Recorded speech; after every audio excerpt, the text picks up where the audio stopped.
Salve, salve a todos os alunos e alunas do canal Educação. Estamos iniciando mais uma semana letiva nessa segunda-feira, dia 24 de outubro. Bom dia, meus queridos alunos do curso técnico em administração.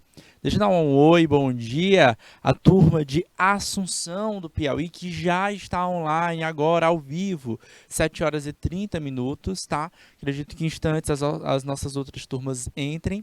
Lembrando que essa aula é ao vivo, ela é transmitida ao vivo, diretamente para o IPTV das escolas da rede, né? Esse IPTV, né, é o equipamento pelo kit, você pode participar ao vivo, tá, da nossa aula pelo nosso chat, tá bom? Então participa, movimenta o nosso chat, a tua participação é muito importante para construir essa aula, tá bom?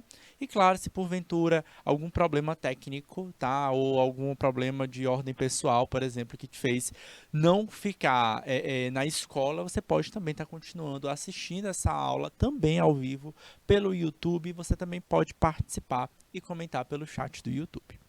Na nossa aula de hoje, de projeto de aprendizagem interdisciplinar, a gente vai dar continuidade ao tema que a gente começou lá na semana passada, tá? Que a gente está falando um pouquinho sobre a questão mais ligada ao direito. No projeto de aprendizagem interdisciplinar, olha só essa palavra, interdisciplinar, né? A gente mescla diversos conteúdos. A grande ideia do projeto interdisciplinar 2, como eu já conversei com vocês algumas vezes, e eu vou repetir quanto for necessário para que a gente consiga consolidar muito bem, é a ideia dos processos criativos, tá? Vocês já passaram por um projeto interdisciplinar 1, tá? Então, lá no módulo 1, vocês escreveram um trabalho e a ideia do trabalho era investigação científica, né? E vocês investigaram o quê? A realidade local de vocês. Foi esse o tema do trabalho de todos vocês. Os trabalhos saíram iguais? Claro que não. Por quê? Porque cada um conseguiu enxergar uma realidade diferente. Não é isso? Era um retrato local de vocês, certo? Agora, nessa outra ideia, nesse segundo módulo que a gente está, né? A gente está conversando agora sobre os processos criativos, né? Possíveis ideias, né? Como é que surge uma ideia, por exemplo? E a gente já conversou sobre essa ideia da criatividade, passando um pouquinho pelas linhas do empreendedorismo, passando pela linha, por exemplo, do desenvolvimento de tecnologias sociais, tá? E agora a gente está conversando sobre a organização social, tá? Na aula da semana passada, a gente conversou com vocês sobre a organização política, tá? Do nosso estado, do nosso Brasil, né? A gente conversou sobre a divisão dos três poderes, poder executivo, legislativo e judiciário, e hoje a gente vai conversar um pouquinho sobre legislação, certo? O que seriam direitos e deveres para a gente, como é que a gente lê uma lei, certo? Essa é a grande ideia da nossa aula de hoje, para que a gente possa entender como é que, por exemplo, uma tecnologia social pode ser implementada, por exemplo, para a nossa sociedade, por exemplo. Tá bom? Então tá na tela para vocês, ó, direitos do cidadão, direitos e deveres do cidadão e sua relação com a comunidade, tá bom? Pois vamos lá. Aula do dia 24 de outubro de 2022. Objetivos da nossa aula de hoje: citar alguns direitos e deveres do cidadão. Galera, quando a gente fala sobre direito e dever, né, a gente precisa entender também uma relação direta de justiça, tá? Essa imagem que está aqui ao lado para vocês é a imagem da deusa Têmis, tá? É a deusa que é símbolo, tá, do direito. Tá, inclusive, em uma mão ela carrega uma balança, certo? Equilibrando, tá, direitos entre todos, né? Porque surge muito essa ideia, né? Onde é que começa e onde é que termina o meu direito, né? Então a justiça ela sempre tem esse olhar, né, de buscar pela busca pela equidade, né? Não vou nem dizer igualdade porque nós não somos iguais de fato, né? Mas pela busca pela equidade, tá? Observa que alguns símbolos também são acessórios muito importantes da deusa Têmis, tá? Essa deusa, ela é cega, tá? No que aspecto, professor? Justamente para garantir aquele olhar impessoal, tá? Ela vai buscar o foco principalmente aonde? Na busca desse equilíbrio que a balança propõe, tá? E não pelo fato de enxergar algum ponto, né? Ou dos nossos preconceitos, né? Ligados aí à visão, tá? Ela tem uma espada na mão, justamente pela sua luta, né? A luta pela justiça, e ela também está apoiada aí, por exemplo, em um livro, né? Que aí seria o livro digno aí do direito, tá? Ao usar a deusa Têmis, um dos símbolos do direito, podemos abordar alguns significados de justiça para direito. A deusa segura uma balança nas mãos, significando equilíbrio entre partes envolvidas em uma relação. A Têmis, com a venda nos olhos, simboliza a imparcialidade, certo? Exteriorização da justiça, não havendo diferenças entre partes em litígio. Galera, essa palavrinha litígio significa dizer meio que briga. Não é uma briga corporal, né? Mas é uma briga meio que por justiça, sabe? Quando você discute com alguém por alguma ideia, certo? Às vezes a gente briga mesmo com os nossos irmãos dentro de casa mesmo. Ah, porque comeu uma bolacha a mais? Porque tá assistindo TV, tá mexendo no celular na hora. Quando você compartilha, né, objetos, né, compartilha o computador, compartilha o celular, né, tá usando mais tempo do que eu, né, então essas pequenas briguinhas que a gente tem, né, elas podem ser ali talvez interpretadas como litígio, tá, então na prática, como cidadãos, a gente vai ter essas situações de litígio, né, e essas situações podem ser remetidas como, por exemplo, a briga, como quando, por exemplo, um casal, né, que era casado e ele se divorcia, né? Ele se separa, tá? Então, quando esse casal se separa, com quem ficam os bens, tá? E aí, normalmente, isso pode ir para briga na justiça. Às vezes é apaziguado, né? Eles se resolvem numa comunicação, numa mediação. Às vezes precisa ir para a justiça. A guarda, por exemplo, dos filhos, né?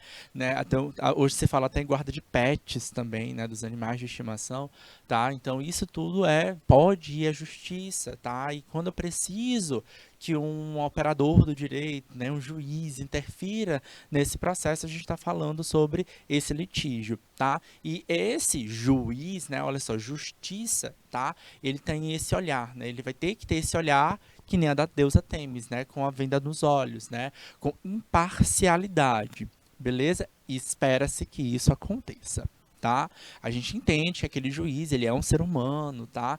E que, assim como todos nós, tá? E é quase impossível a gente sermos todos imparciais, mas, pelo menos eticamente falando, a gente busca essa imparcialidade, tá? Suas decisões são fundamentadas, para isso, para garantir essa imparcialidade, tá aqui esse ponto importante, tá?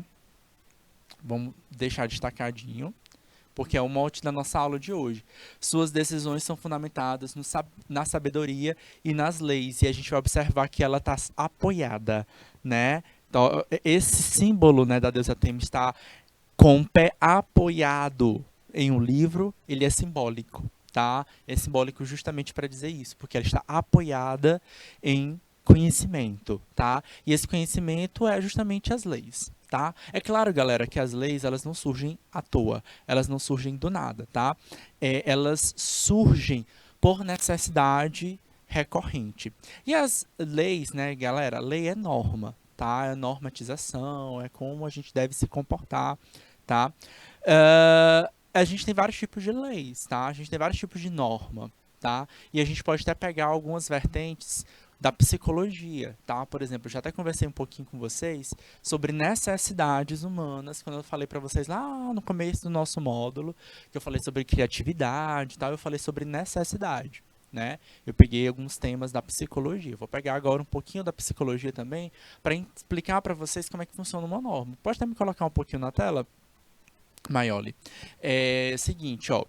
Quando algumas abordagens da psicologia, eles vão entender, por exemplo, sobre o processo de formação de grupos, né? O que é um grupo? É um coletivo, tá? É uma população, né? É um conjunto de pessoas, tá? E esse conjunto de pessoas, eles estão em algum lugar. A população é isso, tá?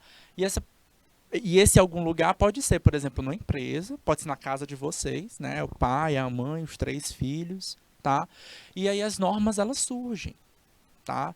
As normas, elas podem ser implícitas ou explícitas. Na casa de vocês, vocês sabem as normas que tem, não sabem?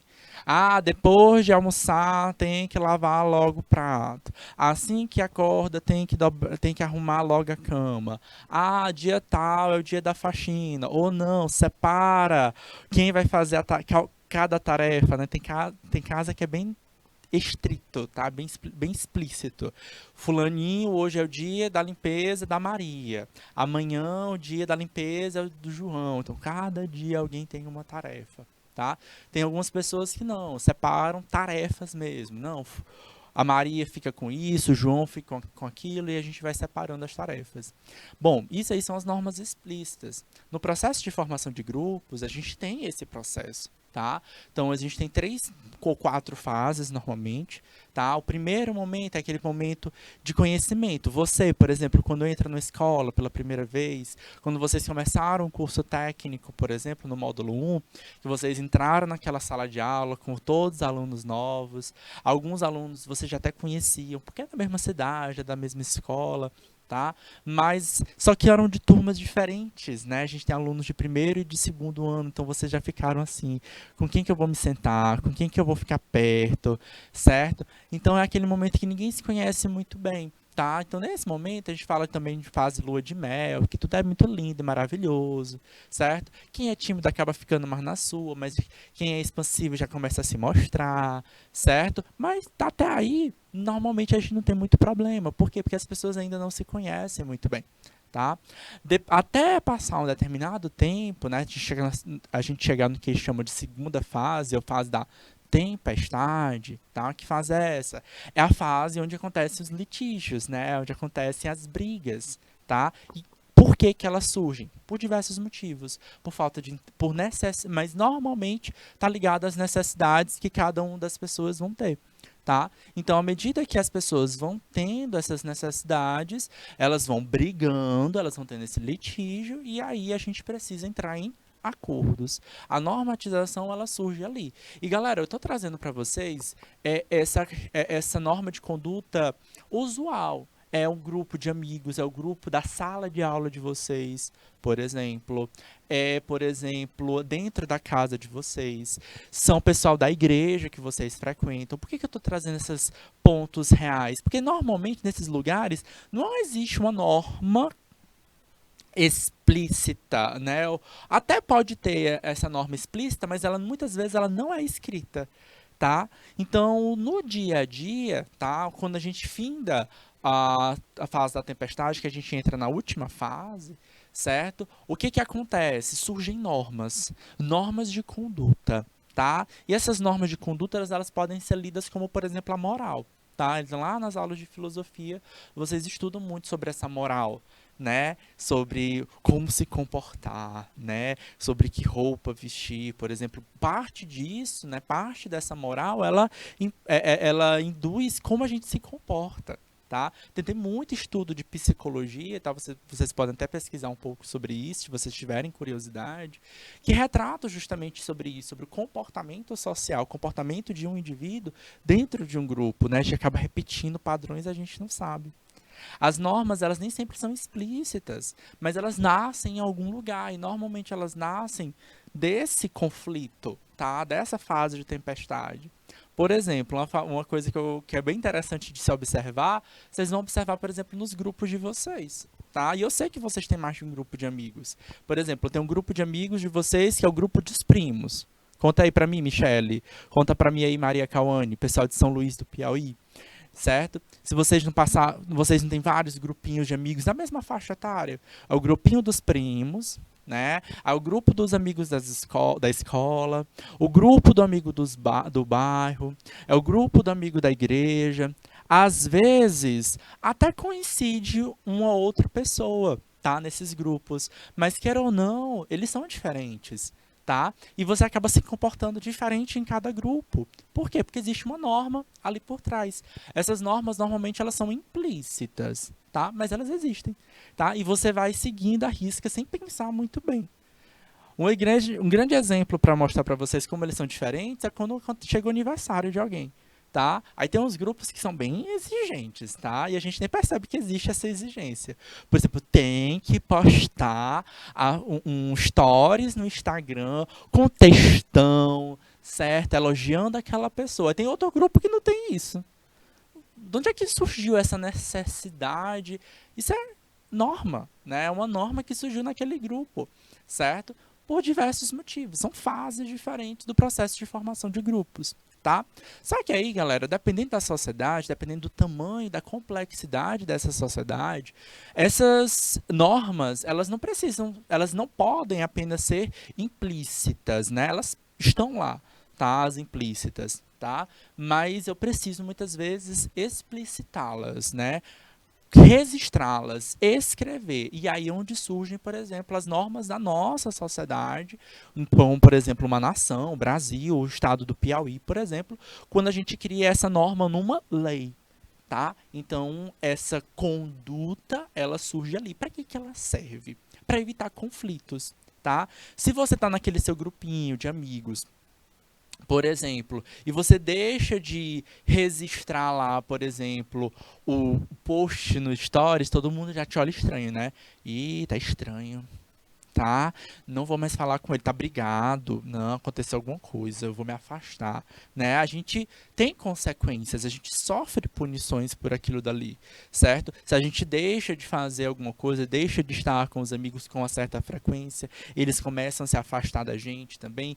E isso, né, como eu posso dizer, é a punição, tá? Por não seguir essas regras ou por não seguir essas normas.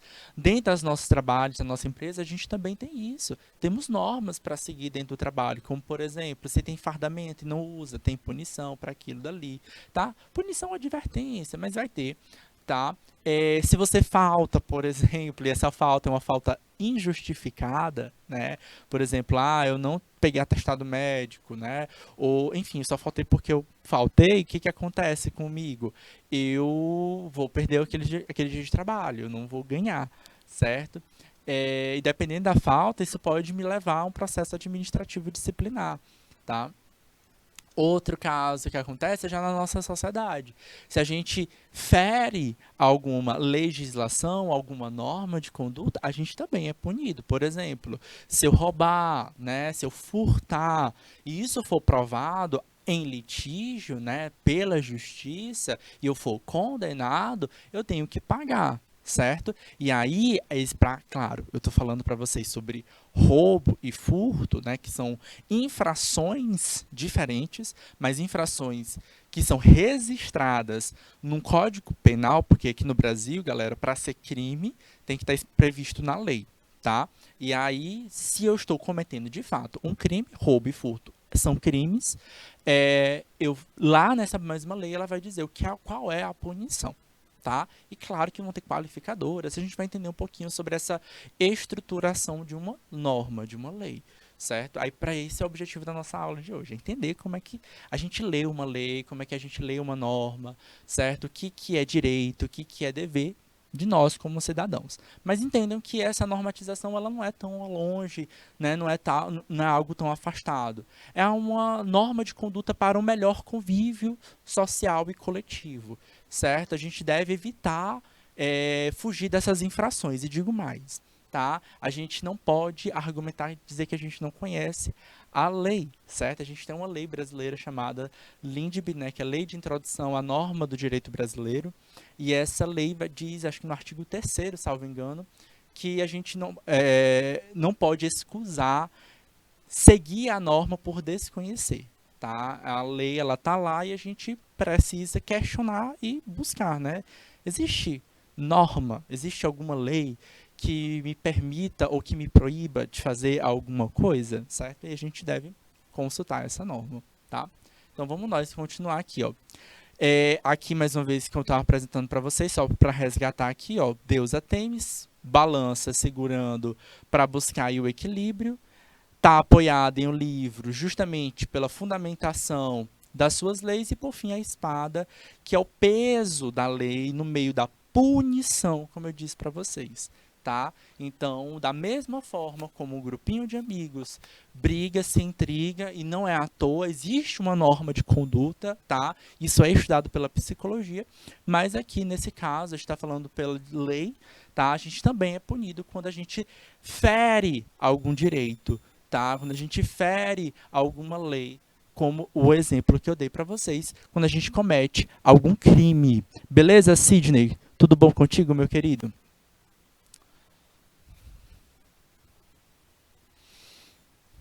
Bom, na semana passada eu até conversei com vocês um pouquinho que qualquer um dos poderes que a gente tem dentro da administração pública, tá? E vocês futuramente, né, futuros profissionais, vocês estão dentro de um curso técnico profissionalizante, alguns de vocês irão trabalhar dentro do setor público. Tá? Vocês terão que seguir esses princípios básicos da administração pública. E aí entram esses princípios, a gente até tem uma forma de lembrar desses princípios aqui, ó, que é ó, o LIMP, tá, ó, L, I, M, P, E. Certo? É uma forma de lembrar para não esquecer quais são esses princípios básicos. LIMP, L de legalidade, tá? I de impessoalidade, M de moralidade, P de publicidade e E de eficiência. O L da legalidade é o principal mote da nossa aula de hoje. O que é isso? É a atenção e a submissão às leis, respeitando os interesses coletivos. Normalmente o agente público, ele age conforme a lei é implícita a ele, tá? Ela obriga aquele agente público a executar uma tarefa. Tá? Salvo algumas exceções, em geral, o agente público, e quando eu digo agente público, é qualquer servidor público, ele não executa uma atividade, tá? Se não for prevista na lei, certo? Ao contrário do cidadão usual, eu, você, certo? De modo geral, a gente é livre, tá? A fazer o que, o que a lei não nos proibir, né? A gente é livre a fazer qualquer coisa, tá? Se a lei não nos proíbe, a gente não vai ser punido por isso. Se a lei proíbe, a gente vai ser punido, tá? Por exemplo, matar alguém. Tá? Tem uma lei que vai estar dizendo lá pra gente que homicídio, tá, é um crime. Tá lá no Código Penal Brasileiro. Artigo 121, certo? Matar alguém, certo? Ah, isso a lei me proíbe. Então, se eu faço, tá, serei punido, tá? Com qualificadores ainda mais se for o caso. A legalidade, ela vai dizer justamente sobre isso, que o agente público, em geral, ele vai executar as atividades conforme a lei. E tem muita legislação para poder dizer o que o agente público ele deve ou não fazer. Uma das questões também que a lei traz para a gente é o segundo princípio, tá? E aí sim, o agente público também, conforme a sua lei, ele tá ali, ó. Inclusive, os princípios da administração pública estão escritos, tá? No artigo 37 da Constituição Federal. Tá? Então, o servidor público está lá. Tá? Como servidor público, ele vai ter, e não precisa ser servidor público concursado, tá? Às vezes, o servidor voluntário, certo? Então, a pessoa que vai lá fiscalizar a prova do Enem, por exemplo, como é por interesse público, por exemplo, ele também obedece aos princípios da administração pública também, beleza? O princípio da impessoalidade, por exemplo, é o tratamento, ó, igual a todos os cidadãos, sem favoritismo, sabe? É aquela história, por exemplo, de você chegar num ambiente público e no hospital, no posto de saúde, alguém te passar na frente de todas as outras pessoas. Inclusive, galera, é interessante vocês entenderem que, por exemplo, dentro de um hospital público, por exemplo, numa UPA, né, que é a unidade de pronto atendimento, certo? Não existe ali dentro daquele espaço a prioridade comum que a gente tem, por exemplo, na fila de um banco, na caixa de um supermercado, tá? Que tem a fila de prioridade, né? Da gestante, do idoso, certo? Lá funciona de uma forma diferente, certo? Aí, claro, que é o profissional da saúde, o enfermeiro, o médico, tá? Que ele vai entender os graus, tá? De urgência e emergência de cada usuário daquela plataforma, tá? Então, não é porque a pessoa é idosa que ela vai ter que passar pela frente. Claro que o grau de idoso vai entrar no cálculo, mas não é prioridade, certo?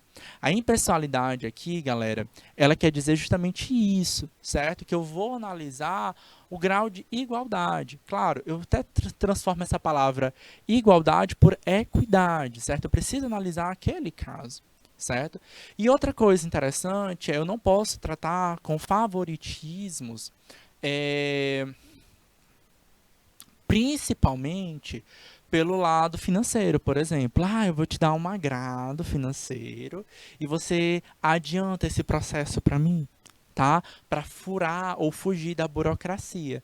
O princípio da administração pública pune, né? Ela não valoriza esse tipo de ação do agente público, tá? É comum, por exemplo, em profissionais da saúde, principalmente, não vou dizer de UPA, mas de posto de PSF, tá? Médico, dentista, enfermeiro receber, por exemplo, alguns agrados da população, tá? De algum, principalmente de regiões mais afastadas, né? Interior, né? Você vai lá, recebe galinha, ovos, certo? Normalmente esse profissional ele não está aferindo a impessoalidade só pelo fato de receber. Tá? Muitas vezes eles recebem por educação e tal, porque eles não vão ficar explicando esse limp para todas as pessoas. Vocês, como cidadãos conscientes, estudando, vocês já estão entendendo que a impessoalidade não é. Eles não podem, como servidores públicos, eles não podem receber a mais por aquilo dali. Eles recebem um determinado valor para tratar todas as pessoas de forma igual, certo? Então, eles não estão recebendo a galinha, os ovos ou qualquer outro agrado para tratar diferente, certo? Ou para tratar bem, ou para tratar de forma celery, por exemplo, certo? Inclusive, galera, tratar de forma celery não pode ser valorizado, como é o último ponto aqui, ó, a eficiência, a execução de serviços públicos com qualidade, respeitando o bom uso, o orçamento público sem desperdícios. Isso aqui a gente pode estar pensando sobre a eficiência, tá? A gente pode dar celeridade, sim, no trabalho público, no serviço público, sem ser sem aquela morosidade, sem aquela demora, tá? A gente pode ter um serviço público célere, rápido, tá? Desde que respeite a legalidade. A palavra burocracia, galera, ela é complicada. A gente pensa logo que a burocracia ela está associada a demora e tal, e não é meio por aí, tá? Lá nos princípios da administração, tá? Vocês provavelmente assistiram aula sobre isso no módulo 1 ou vão assistir agora no módulo 2, tá? Então vocês vão ver lá que dentro da administração, tá, nas escolas clássicas tem a burocracia, e a burocracia ela só existe por conta da legalidade, certo? Então é simplesmente seguir a lei. Tá bom? E aí a gente entra também na moralidade. Ó. O que é isso, professor? Moralidade é a preservação da ética e da moral em todas as ações por parte dos agentes públicos. E a publicidade, professor? O que é a publicidade? É a priorização da transparência da prestação de contas em todas as ações que envolvem os recursos públicos. Não é fazer a propaganda em si, tá? Mas é a entender que todas as ações públicas, todos os atos públicos, eles são publicados, tá? E eles são publicados em uma coisa que a gente já conhece como diário oficial, tá bom? Até porque é verba pública, é dinheiro público, ela precisa ser compartilhada. Bom, mas onde é que tá essas leis, que é o grande foco dessa aula, tá? Bom, ela tá escrita numa coisa que a gente conhece como ordenamento jurídico. Eu já apresentei para vocês a Constituição na última aula, certo? Que é a nossa maior lei, mas a gente tem outras leis, como vocês sabem, tá? E essas outras leis, elas obedecem a um sistema hierárquico, tá? Uma lei, ela é maior, e aí a gente tem outras leis menores, que elas servem mais para complementar, mas elas também têm força, tá? E elas, como elas têm força, elas também têm essa ação de buscar o equilíbrio e de buscar o quê? A justiça, né? A punição, como por exemplo lá na figura da deusa Têmis, tá? Que tem a balança para equilibrar, mas também tem a espada para punir. Então, o ordenamento jurídico é composto por várias normas, tá? E essas normas são as regras. Elas são explícitas, elas estão escritas, tá? Elas não estão no imaginário popular, elas estão escritas. Elas não são, como eu já disse para vocês na aula da semana passada, Elas não são apenas taxativas, elas cabem. O que é taxativa, professor? Aquilo dali que é o que está na lei, pronto. Certo? Algumas normas vão ser taxativas, é óbvio. Mas algumas normas elas não são tão é, é, taxativas. É isso e pronto. Elas cabem em interpretação. É por isso que a gente tem um profissional para isso. Né? O operador do direito, né? O advogado, o promotor, o desembargador, o juiz, certo? Esses profissionais, eles são operadores do direito. Eles conhecem a norma, eles estudam a norma, eles se especializam para aquilo dali. Para quê? Para justamente conferirem o quê? Senso, tá? Interpretação, né? Juízo nesse processo. Como eu preciso, agora você, né, Maria Cauane, Sidney, Michele, como cidadãos, né, que não fizeram curso de direito, por exemplo, aí pronto, cruzou os braços. Não, é só o operador de direito que sabe da lei. Não, galera. Vocês precisam saber também da norma básica, né, como exercício clássico aí da sua cidadania. Beleza? E aí, como eu já disse para vocês, a gente tem uma chamada pirâmide de Kelsen, tá? Essa pirâmide de Kelsen, ela fala justamente sobre a hierarquia das normas, tá? O que é a hierarquia das normas, tá? Uma norma, ela é mais importante, tá? Do que todas as outras, certo? Então, quem está no topo de uma pirâmide, tá? Então, por exemplo, vocês que já estudaram aí sobre a organização de uma empresa, por exemplo, quem está lá no topo, né, o chefe, certo? Quem está no topo de uma pirâmide aqui, galera, é o que vocês conhecem como quem? Como a Constituição Federal, certo?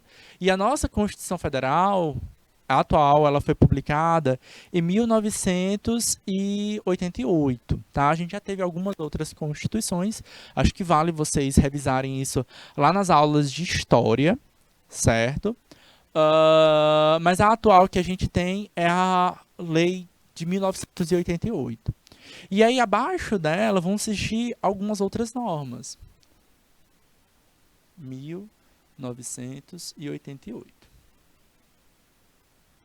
As demais hoje, galera, as demais constituições, elas servem mais como um apoio histórico, né, uma compreensão do que já foi passado, até porque elas não estão mais em vigor, ou elas não estão mais em vigência, ok? Aí o que acontece? Normalmente a nossa Constituição, ela é bem repleta, ela tem muita informação ali dentro, tá? Só que eu preciso complementar aquela informação de alguma forma, tá? E aí a gente tem o quê? Outras leis. Aí temos as leis complementares, leis ordinárias, medidas provisórias, decretos, normas regulamentadoras, contratos, estatuto. Cada um desses níveis aí representam o quê? Normas menores. Ok? De cima para baixo, tá?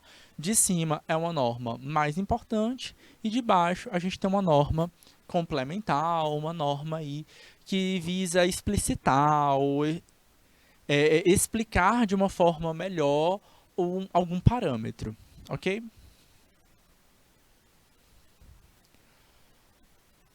Vamos ver aqui um pouquinho sobre essas várias normas que a gente tem, ó, leis ordinárias, né, ou leis complementares, tá?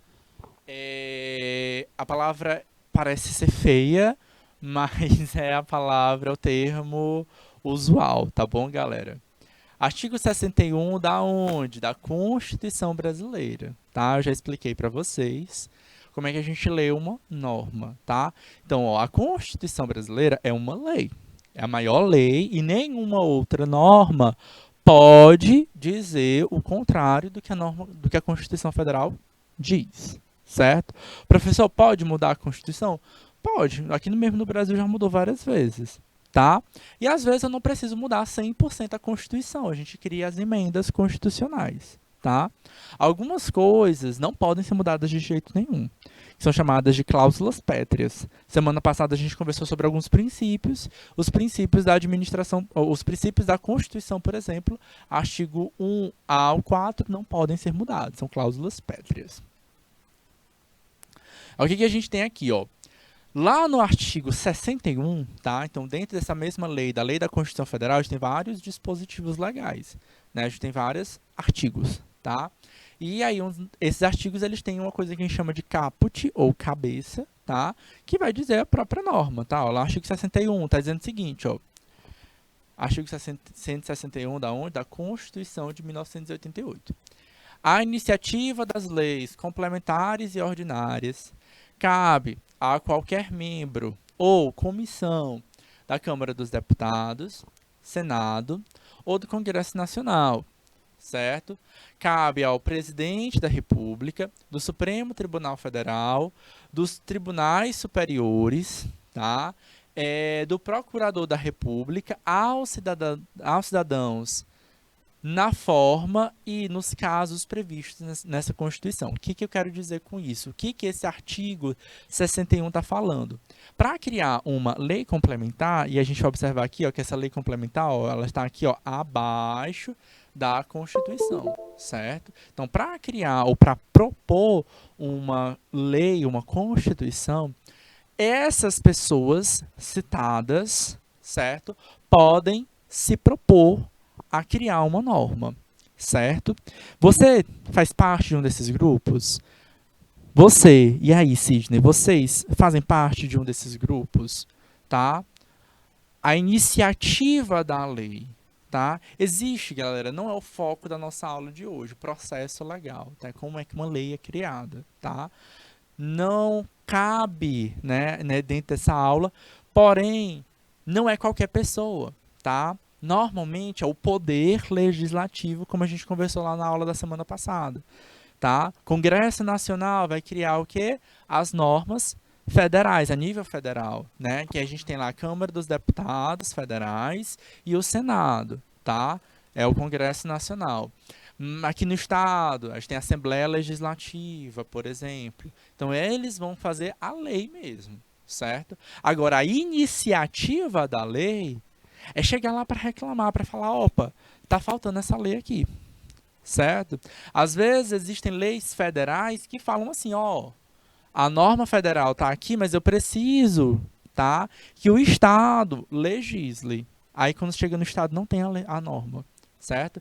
E aí a iniciativa para dizer, ó, tá faltando essa norma aqui é de cada um desses grupos aqui.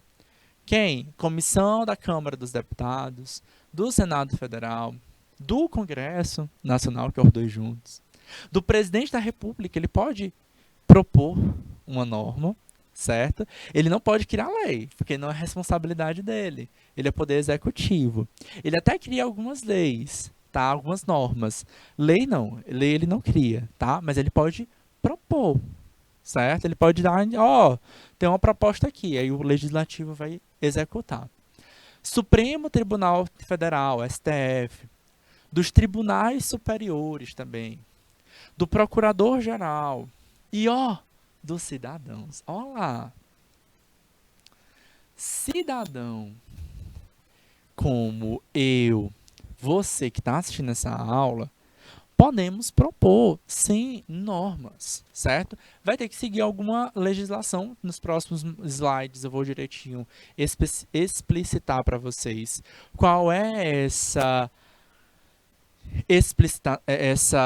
exigência, tá? Não é toda norma que você vai poder conduzir, mas vai existir uma iniciativa direta e ali é onde a gente pode exercer o nosso papel como cidadão de forma direta e não indireta, tá?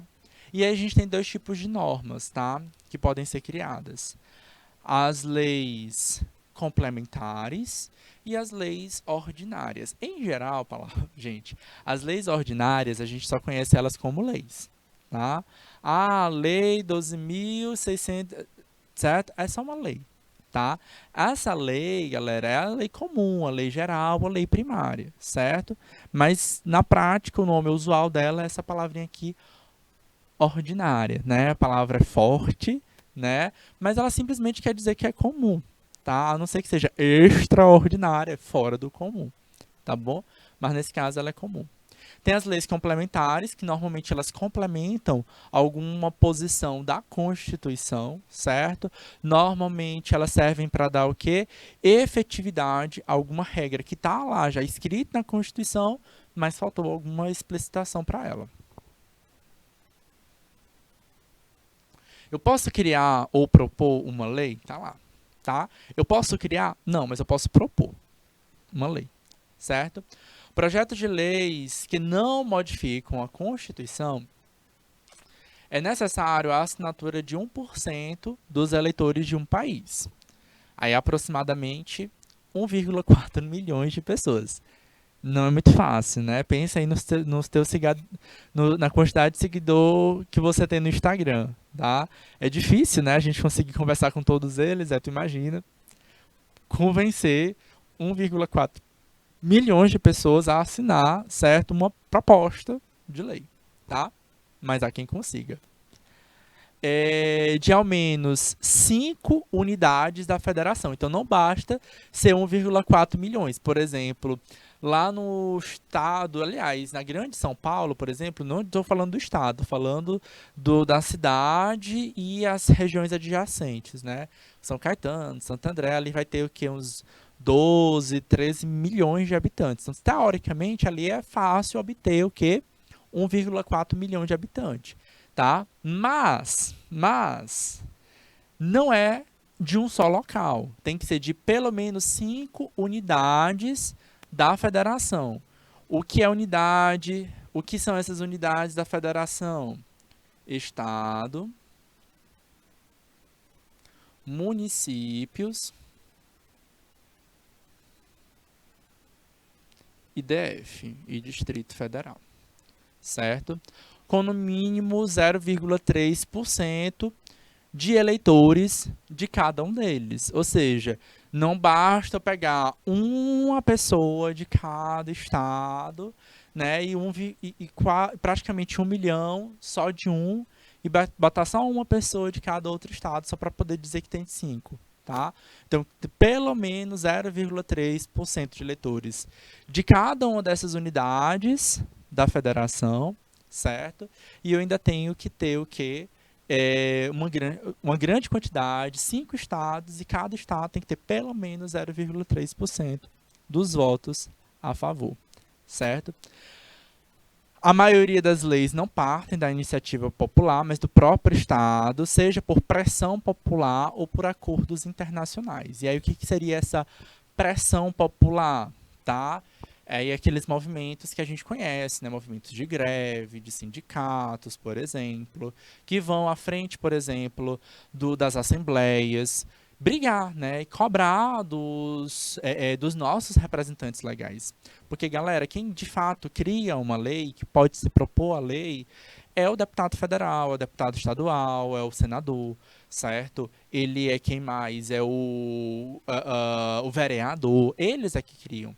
Então, você pode entrar em comunicação direta, mandar e-mails para os próprios representantes que vocês votaram, que vocês escolheram, e pedir para eles o quê? Pressão popular não é mais pedir, né? Mas é exigir deles justamente uma resposta ao que eles prometeram, tá? Por isso, quando a gente vota, a gente conhece direitinho o que? As propostas, tá? Que cada um dos representantes se proporam, tá bom? Então, eu me propus a defender os animais, por exemplo. Tem vários deputados, vereadores que fazem isso, se propõem a isso, tá? Então, você vai justamente acompanhar a trajetória daquele representante, tá? Porque ele foi votado e foi escolhido por diversas pessoas para estar naquele local. E aí é onde a gente pode criar a nossa lei de forma indireta, tá? Pelos representantes legais. Ou também por acordos internacionais. É o caso, por exemplo, os acordos que acontecem durante as convenções ambientais, certo? Criou os Objetivos de Desenvolvimento Sustentável, por exemplo, tá? Como a gente vai falar em outras aulas, tá? Então, esses objetivos, eles permitiram que o Estado brasileiro criasse normas de condutas usuais para o benefício do meio ambiente, dos cidadãos e da economia, porque desenvolvimento sustentável tem esse tripézinho aí, tá bom? Mas para falar um pouco mais sobre a criação de normas, o que é uma norma, a estruturação dela, a gente vai conversar um pouquinho no próximo tempo. Aguarda aí que a gente volta em instantes.